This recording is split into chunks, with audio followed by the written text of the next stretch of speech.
नमस्कार आणि the deep डाईव्हमध्ये आपलं स्वागत आहे. आजचा विषय खूप खोल आणि तितकाच रंजक आहे. समजा तुम्हाला एक विश्व तयार करायचं आहे, जिथे प्रत्येकाला निवड करण्याचं स्वातंत्र्य आहे, पण शेवटी फक्त प्रेम आणि चांगुलपणाच टिकला पाहिजे. हे कसं शक्य कराल? आज आपल्यासमोर काही धर्मशास्त्रीय दस्तऐवज आहेत, जे याच मोठ्या प्रश्नाचं उत्तर देण्याचा प्रयत्न करतात.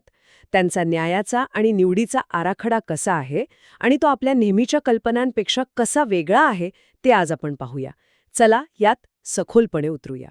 यातली सर्वात आकर्षक गोष्ट म्हणजे हे स्रोत स्वातंत्र्य आणि न्याय यांना ज्या प्रकारे जोडतात ते खूप वेगळं आहे. म्हणजे अनेक विचारप्रणालींमध्ये देवाला सगळा माहीत आहे आणि आपल्याला स्वातंत्र्य आहे, यात एक तणाव असतो, बरोबर? पण हे स्रोत त्याचं उत्तर सार्वजनिक पुराव्यावर म्हणजेच कर्मावर आधारित न्यायाने देतात. आणि हा एक खूप मोठा आणि महत्त्वाचा मुद्दा आहे. ठीक आहे, तर याच मुद्द्यापासून सुरुवात करूया. या स्रोतांमध्ये न्यायाचा अधिकार नक्की कोणाला दिला आहे? कारण मला वाटतं तिथेच या सगळ्या आराखड्याचा पाया रचलेला दिसतोय. अगदी बरोबर. या दस्तऐवजांनुसार पित्याने संपूर्ण सृष्टीचा न्याय करण्याचा सर्व अधिकार पुत्राला म्हणजे येशूला दिला आहे. अच्छा. हो. आणि याचं कारणही दिलंय. योहान 5:22-23 नुसार हे यासाठी केलं गेलं आहे की सर्वांनी पुत्राचा सन्मान करावा जसा ते पित्याचा करतात. म्हणजे जो पुत्राचा सन्मान करत नाही तो पित्याचाही सन्मान करत नाही. तेच तर. हे ठीक आहे, पण यामागे एक मोठा धर्मशास्त्रीय विचार दिसतोय. म्हणजे येशूच का? कारण या स्रोतांनुसार देवाचं पुत्ररूप स्वेच्छेने स्वतःला मर्यादित करून एक निर्मित जीव बनतं. एक मिनिट थांबा. ही एक खूप मोठी संकल्पना आहे. म्हणजे देव जो निर्माता आहे तो स्वतः निर्मित होतो. या स्रोतांनुसार असं का गरजेचं आहे हे खूपच अनपेक्षित आहे. अगदी बरोबर. आणि हेच या आराखड्याचं केंद्र आहे. या विचारानुसार पुत्र निर्मित जीव यासाठी बनतो जेणेकरून तो या सृष्टीचा कायदेशीर वारसा हक्क मिळवू शकेल आणि तिला परिपूर्णतेकडे नेऊ शकेल. अच्छा, म्हणजे तो एक दुवा बनतो. हो, तो एकाच वेळी दैवी आणि निर्मित असल्यामुळे तो निर्माता आणि निर्मिती यांच्यातील एक परिपूर्ण दुवा बनतो. त्यामुळे जे जीव निर्मित जीव बनलेल्या देवाची म्हणजेच येशूची आज्ञा पाळतील, केवळ तेच. हो, केवळ तेच सार्वकालिक जीवन जगतील. यामुळे काय होतं की येशू हे सार्वकालिक जीवन आणि अग्निकुंड म्हणजे अंतिम विनाश यांमधली एक विभाजक रेषा बनतात. अच्छा, म्हणजे हे केवळ काही नियमांचं पालन करण्याबद्दल नाहीये, नाही, तर त्या नियमांना मूर्तरूप देणाऱ्या एका विशिष्ट व्यक्तीशी असलेल्या निष्ठेबद्दल आहे. म्हणूनच हे स्रोत येशूच्या शासनाला प्रेमाच्या आज्ञेचं शासन म्हणतात, बरोबर? अगदी बरोबर. कारण ती आज्ञा आहे, तू जशी स्वतःवर प्रेम करतोस तशीच तुझ्या शेजाऱ्यावर कर. येशू याच तत्वावर आधारित न्याय करतील. जे या शासनाचं पालन करतील ते टिकतील आणि जे इतरांना तुडवतील किंवा या प्रेमाच्या नियमाविरुद्ध जातील त्यांना अग्निकुंडात टाकले जाईल. थांबा, इथे एक प्रश्न आहे. म्हणजे देव प्रत्येकाच्या मनातलं जाणतो, पण तरीही न्याय हा लोकांसमोर त्यांच्या कर्मांवर आधारित असेल. हे थोडं विचित्र नाही का? म्हणजे सर्वज्ञ देवाला पुराव्याची काय गरज? हाच या प्रणालीचा सर्वात महत्त्वाचा आणि मला वाटतं सगळ्यात वेगळा भाग आहे. या स्रोतांनुसार हा न्याय केवळ त्या व्यक्तीसाठी नाही, तर इतर सर्व पाहणाऱ्या जीवांच्या फायद्यासाठी आहे. इतरांसाठी कसं काय? विचार करा, जीव एकमेकांच्या मनात काय आहे हे पाहू शकत नाहीत. त्यामुळे जर देवाने केवळ गुप्त हेतूंवर आधारित न्याय दिला तर तो इतरांना अनाकलनीय आणि कदाचित अन्यायकारक वाटू शकतो. हो, बरोबर. त्यांना दिसेल की एका व्यक्तीला शिक्षा झाली, पण का झाली हे कळणार नाही. तेच. म्हणजे हे एका पारदर्शक न्यायप्रणालीसारखं आहे. निकाल फक्त आरोपीसाठी नसतो, तर संपूर्ण समाजासाठी असतो, जेणेकरून त्यांचा न्यायव्यवस्थेवरील विश्वास कायम राहावा. अगदी. त्यामुळे कृती हा त्या व्यक्तीच्या आतल्या हेतूचा एक सार्वजनिक पुरावा ठरतो. तुम्ही अगदी अचूक शब्द वापरलात, सार्वजनिक पुरावा. जर एखादी व्यक्ती तोंडाने म्हणत असेल की मी माझ्या शेजाऱ्यावर प्रेम करतो, पण कृतीने त्याला सतत त्रास देत असेल, तर त्याचा न्याय त्याच्या कृतीनुसारच होईल. हेतूचं काय मग? त्याला काहीच महत्त्व नाही? नाही, तसं नाही. हेतू हा निर्णयाला पूरक ठरू शकतो, पण कृती हा प्राथमिक आणि सार्वजनिक पुरावा असेल. यामुळे काय होतं की इतर सर्व प्राणीमात्रांना तो न्याय समजतो आणि ते न्याय करणाऱ्या देवाबद्दल गैरसमज करून घेत नाहीत. त्यांना स्पष्टपणे दिसतं की कोणाला कोणता निकाल का मिळाला. याचा एक परिणाम असाही होतो की तुम्ही स्वतःला फसवू शकत नाही. तुम्ही मनात कितीही चांगले विचार करा, पण जर तुमची कृती इतरांना त्रास देणारी असेल तर अंतिम सत्य तुमची कृतीच असेल. हा एक खूप कडक मापदंड आहे. हो, आहे. आणि हेच आपल्याला मूळ संकल्पनेकडे घेऊन येतं, निवड. जर कृती अंतिम पुरावा असेल, तर त्या कृतीमागे असलेली निवड कशी काम करते, हे दस्तऐवज निवडीला थेट त्याच प्रेमाच्या आज्ञेशी जोडतात. ज्यांना मनापासून ही आज्ञा पाळण्याची इच्छा आहे, ते येशूची आज्ञा पाळण्याचा प्रयत्न करतील. आणि ज्यांना नाही, ज्यांना ती इच्छाच नाही, ते करणार नाहीत. प्रेम करण्याची ही इच्छा किंवा तो प्रयत्न हाच देवाची कृपा मिळवण्यासाठी पात्रतेचा निकष म्हणून सादर केला आहे. कृपा कोणावरही लादली जात नाही. म्हणजे ही एक दुतर्फी प्रक्रिया आहे.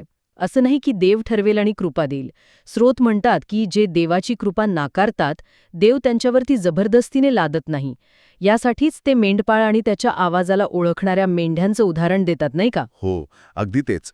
जे त्याच्या मेंढ्यांपैकी आहेत, तेच त्याचा आवाज ऐकतात आणि जे प्रेमाची आज्ञा पाळण्याचा प्रयत्न करत नाहीत, ते येशूला ओळखू शकत नाहीत किंवा त्याचा आवाज ऐकू शकत नाहीत. अच्छा. या स्रोतांनुसार जरी एखाद्याने येशूला ओळखले आणि पापांची क्षमा मिळवली, पण तरीही प्रेमाची आज्ञा पाळण्याचा प्रयत्न केला नाही, तर तो शेवटी येशूची आज्ञा पाळू शकत नाही आणि त्याचा अंतिम परिणाम अग्निकुंडातच होतो.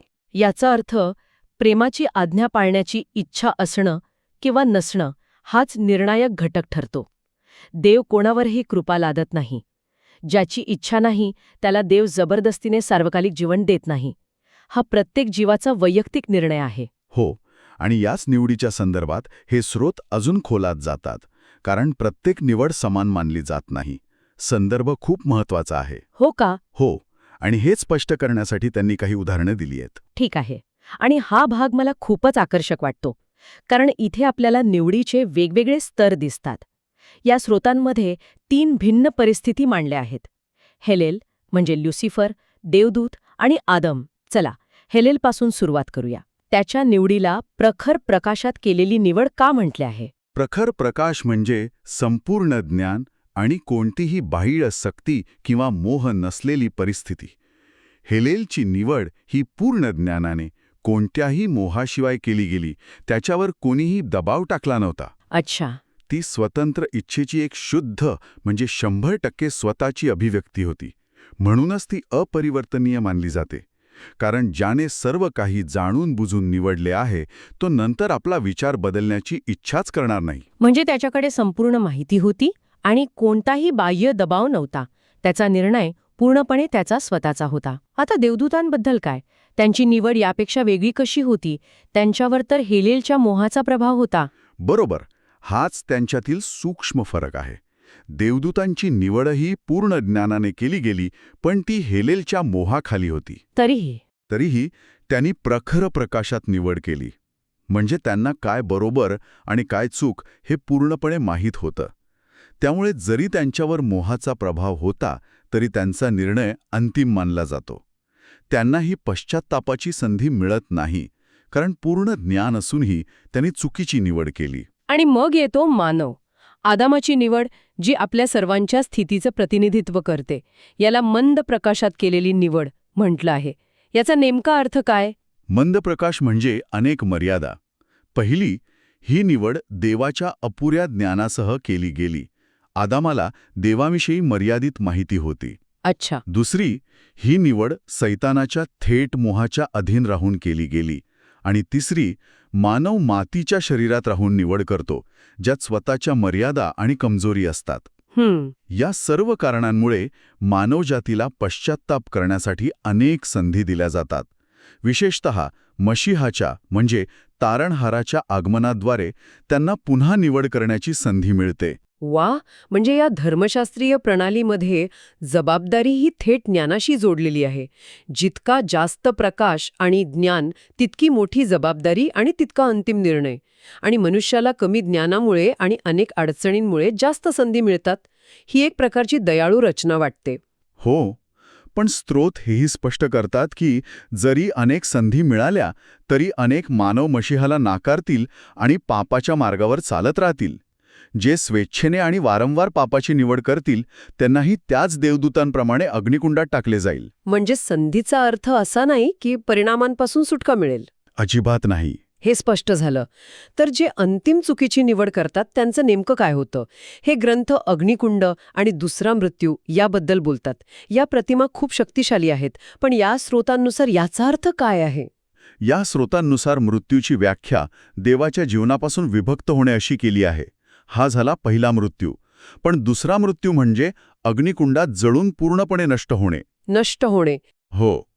हे सर्वांसाठी सार्वकालिक शिक्षेच्या रूपात नाही, तर पापांची शिक्षा भोगून अस्तित्वहीन होण्याच्या प्रक्रियेच्या रूपात मांडले आहे. एक मिनिट, म्हणजे जसं आपण कम्प्युटरमधून एखादी फाईल कायमची डिलीट करतो तसं? पहिला मृत्यू म्हणजे कनेक्शन तुटण्यासारखं, पण दुसरा मृत्यू म्हणजे कायमचं अस्तित्व संपणं. ही कल्पना तर नरकाच्या पारंपरिक कल्पनेपेक्षा खूप वेगळी आहे. अगदी बरोबर. ही कल्पना अनंतकाळ यातना भोगण्याची नाही, तर अस्तित्वातून नाहीसे होण्याची आहे. जणू काही जागेवाल्यावर स्वप्न नाहीसे होते तसे. पण यात काही अपवाद आहेत का? हो, या स्रोतांमध्ये एक महत्वाचा अपवाद दिला आहे. सैतान आणि खोटे संदेष्टे यांना रात्रंदिवस पीडा दिली जाईल असे म्हटले आहे, जे त्यांच्या पापांच्या तीव्रतेचे प्रतीक आहे. पण इतर बहुतांश प्राणिमात्रांसाठी शिक्षा त्यांच्या पापाच्या प्रमाणात असते. म्हणजे प्रत्येकाला सारखी शिक्षा नाही. नाही. ज्यांना जास्त कृपा मिळाली किंवा जास्त ज्ञान होते त्यांना अधिक कठोर शिक्षा मिळेल. तर या दृष्टिकोनानुसार आज्ञा न पाळणाऱ्या जीवांचा अंतिम परिणाम म्हणजे अस्तित्वातून नाहीसे होणे, पण तेही त्यांच्या कृतींसाठी योग्य आणि प्रमाणबद्ध शिक्षा भोगल्यानंतरच. यालाच आगीने मीठ लावल्यासारखं असं काहीतरी म्हटलेलं आहे का? हो. ती एक शुद्धीकरणाची किंवा शिक्षेची प्रक्रिया आहे, जी पूर्ण झाल्यावर ते अस्तित्वहीन होतील.